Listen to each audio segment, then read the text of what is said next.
covering section 4, steering. There's a few things here you've got to watch out for. Look, the bottom line is, again, your skill level should be up fairly high. Incorrect position of hand on wheel. Never put the hand inside the wheel. It's always been this way for many years. When the airbags came out, it became more critical. Hands should always be on the outside of the wheel. If you've got your wrist inside, upside down in the wheel, and that airbag goes off, you're going to break your wrist, etc., etc. You don't put your hand inside the wheel.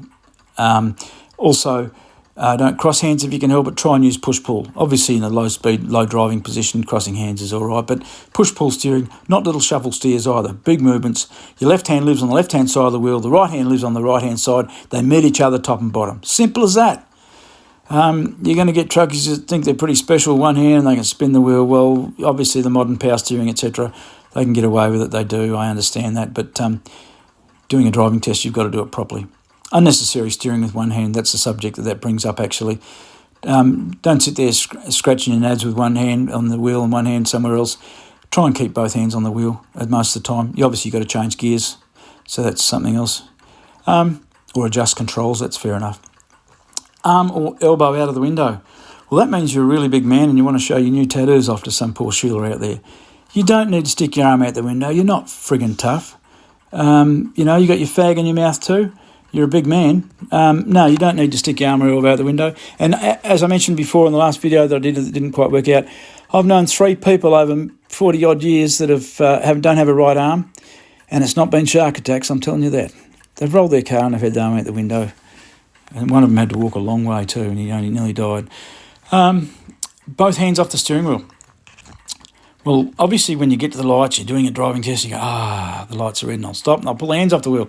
Automatic fail. You don't do that. You need one hand on the wheel all the time. Don't take both hands off the wheel, ever, while the engine's running. You've got to keep both hands on the wheel. The next bit, allowing wheel to self-centre. So you go in a corner, and you let the wheels spin to come back. Wheels do self-centre, even with all types of steering boxes, but hey, you don't do that because you don't allow or release control of the car, and that's what you're doing. If you allow the wheel to spin, you're releasing control of the car. You couldn't do it in the old Land Rovers, that'd snap your knuckles. You have to hold the bloody steering wheel when you drive it.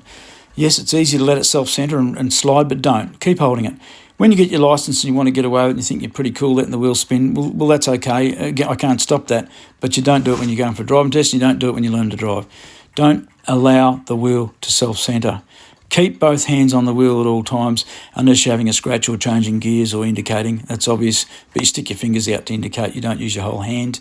You don't break the indicators off. We'll cover that a little bit later too if we can. That's